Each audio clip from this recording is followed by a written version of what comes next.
Welcome to the Ripple Effect Martial Arts Podcast. Welcome to the Ripple Effect Martial Arts Podcast. Filling in today for Mr. Mark Brady, it is I, Mr. Robert Verant. I am filling in for Mr. Brady because we have a very special host, the man behind the podcast, the blogs, the holiday videos, and so much more. We have Mr. Mark Brady. Mr. Mark, how are you doing today? Hey, Let's just get right into it. We're going to start off with your martial arts history because I am very curious. How did you get started with martial arts? Did you get started with Ripple Effect? So I saw The Karate Kid when I was very young, and in newspapers and magazines and things like that, no internet, of course, but I would see ads for Taekwondo, karate, come study. It's $10 for a class or something. And I would beg my mom, can I please, they give you a uniform, everything. And she'd be, so I went to the YMCA and it was with my parents. And I went down to this room and they gave me a white uniform and white belt. And I sort of, somebody tied it on me and we stood around and we did different kind of karate exercises, right? The punches, the kicks, a little bit of stances, push-ups, things like that. And I kept going to the YMCA for about 3 months, pretty consistently, once or twice a week. And then they had a belt promotion in their way. And the instructor just went around and said, you know what, you're a yellow belt, you're an orange belt, you're a white belt with 2 stripes, this kind of thing. And I thought, this doesn't make any sense to me. And I kind of fell out of it. But I was fascinated with the martial arts and wanted to study them. And then, fast forward 30 years and I came into Ripple Effect and in Fort Collins and met Master Macy and just was hooked. I thought, I want to learn to do this. I want to become stronger and more flexible and everything. And it was such a wonderful venue to do that. Awesome. All right. So everybody has their own interests in martial arts. Some people like the form, some people like the sparring, some people like competing. What's your favorite aspect? I love the competition. I really do. And by that I mean sparring. I think I really like getting hit, I suppose you'd say, I remember when you and I were sparring back in the day in Johnstown, and you clearly were like, I can deliver a kick, I can deliver a hit, I can, make a combination and everything. And that really put me on my guard. The feeling of getting struck a little bit is really important to me in the martial arts, and it has been throughout my training. So yeah, I really love the sparring, and of course, forms teach you so much about what's possible with your body and movement, and so I'm fascinated with them too. And when you started with Ripple Effect, you trained with starting with Miss Brady, your daughter, and then eventually Lola joined in as well, your youngest daughter. That's right. Yeah. Little Ripples program. Did you guys start at the same time? No. So actually, my oldest kid started before anybody. So I was doing the cardio kickboxing, and we put our oldest kid into karate to, really partake of all the benefits of that program.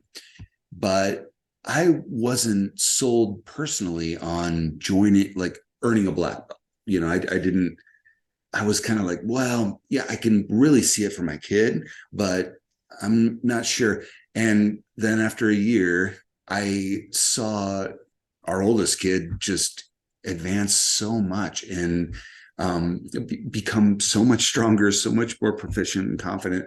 And I thought, yeah, I guess I better do this too. I really want to try to catch up. I never did. Eli was always ahead of me, but it was such a wonderful experience to train alongside and to, inquire of your child, how do I do this? That was always a positive thing for me.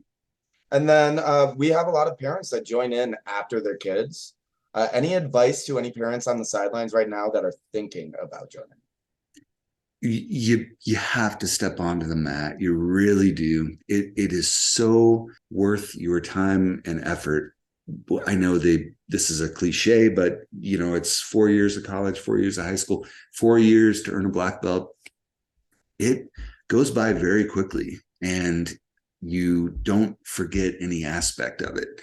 And it has been so meaningful to train alongside my kids and to be able to, I mean, it's kind of off the record, but to be able to roughhouse basically, every parent, I think, likes that a little bit, and roughhousing with your kid in a controlled way where you both understand a little bit about what's happening.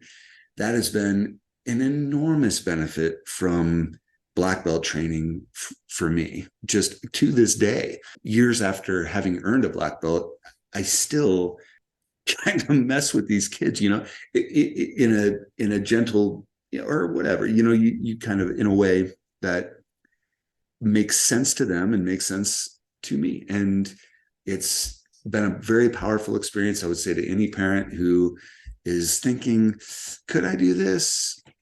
Is it crazy? Go for it. Absolutely go for it. Great. And then as a student, you probably made other connections with other students as well. Adults, other kids. Care to speak about that? Yeah, I formed a lot of connections. I remember after I earned my black belt, I came in the school the first time wearing that black belt, and this little boy who I knew from the school, and his mother, he just came over and he just hugged me. And that was it. Like, no words. He just came over and he just hugged me. And I was like, oh man, thanks a lot, dude. That's cool. There's a level of respect that really passes along through the community. And I love that. Well, you and Mr. Olmsted, when I started, you guys were both very close to your black belt. I believe you were a high brown belt at the time, and Mr. Olmsted was a conditional black belt. And I remember as white belt seeing not only two fellow adults on the mat, but also two fellow adults on staff as well. You guys helped inspire me to set my goal for black belt.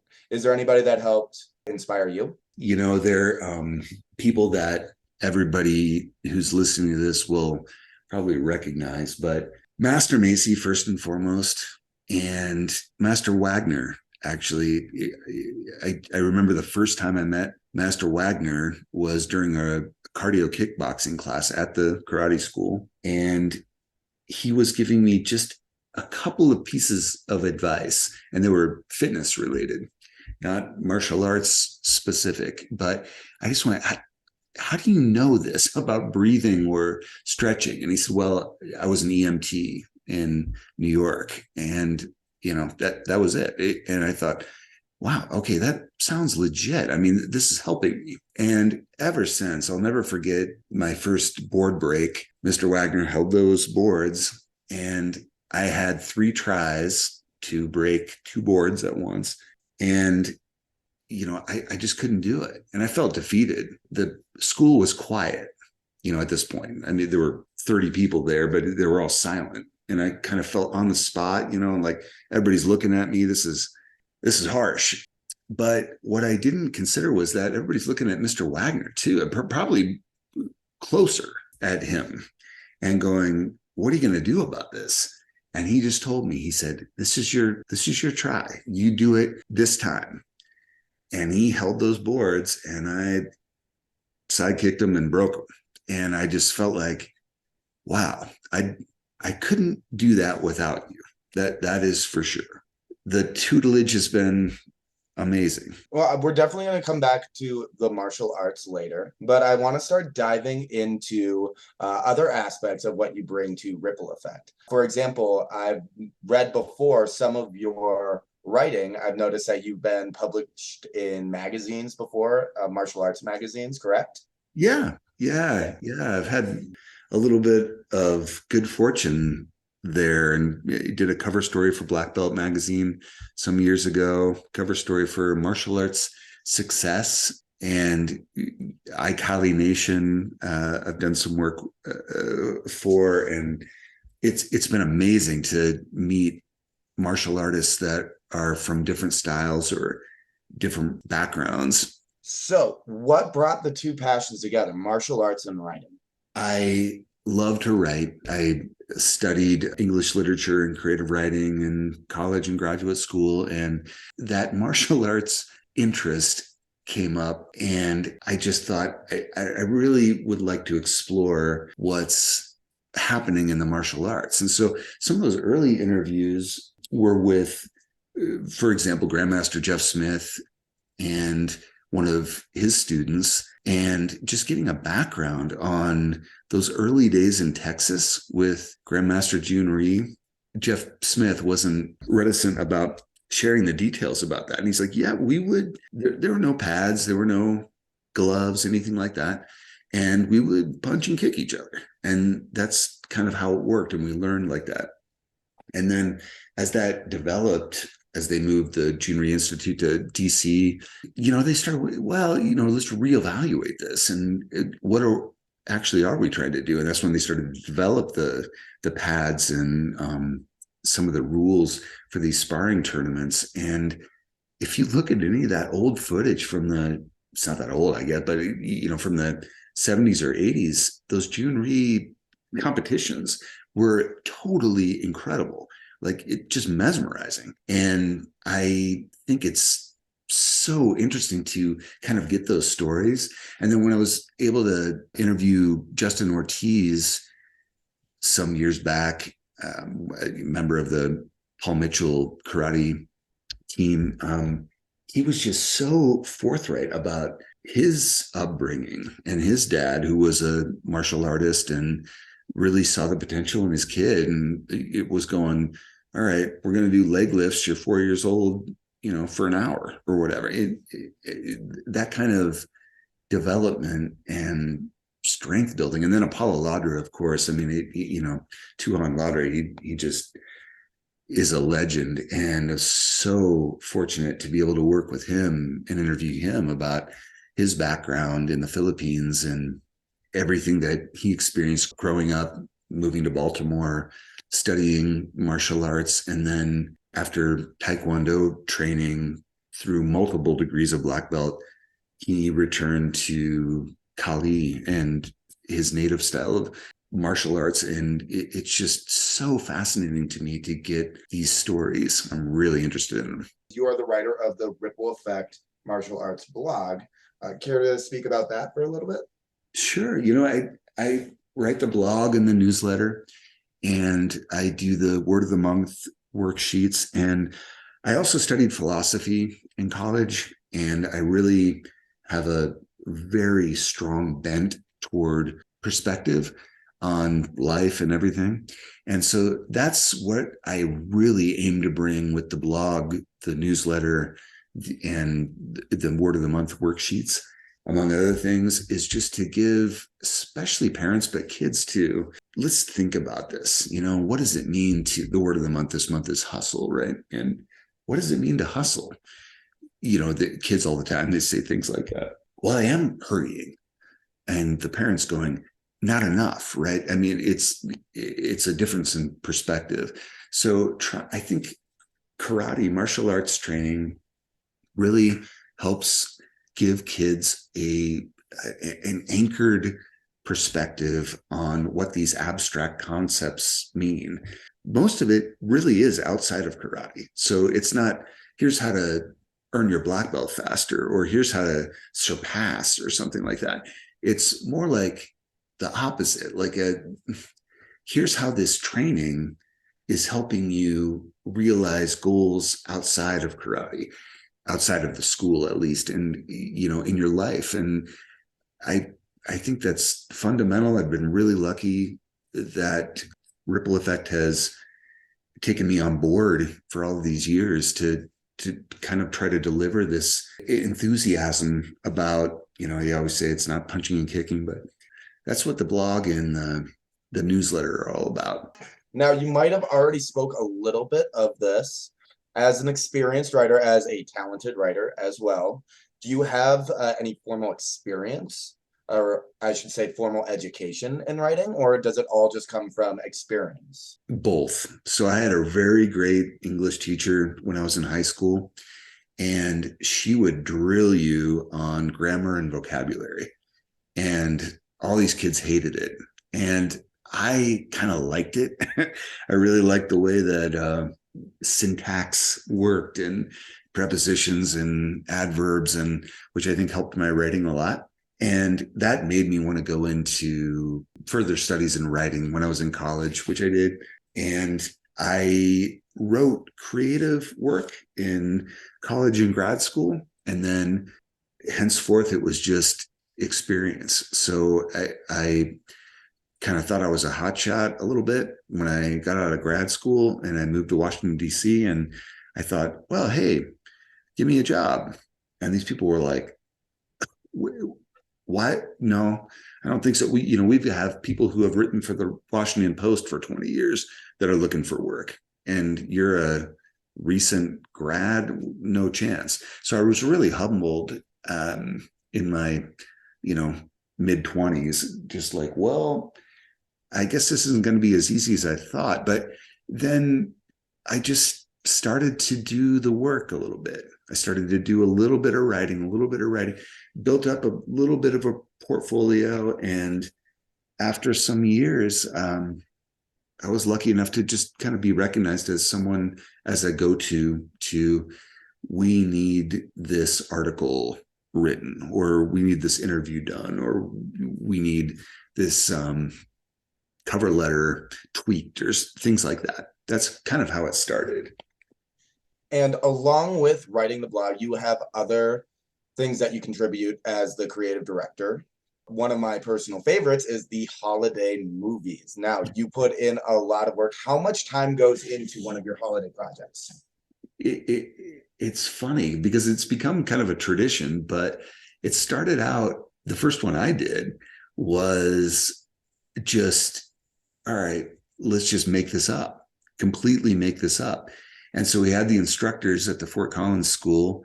I just said, let's meet at 10 o'clock and don't worry about anything. You don't have to know any lines, anything like that, but just do what I say, basically.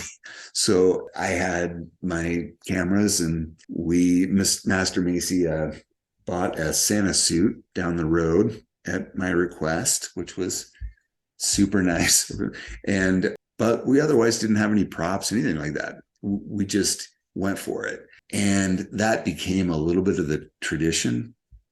And it takes a long time because you miss shots, you have to redo some things like that. And then the editing process is, you just kind of bury yourself in the basement and go over footage for dozens of hours, basically, and cut and edit it all together, somehow come up with the music and apply that soundtrack and the titles and all that stuff. And then it comes out into something. Since we're talking about the movies, we have to address the number one reoccurring character, the Master Wagner doll. How did that come about?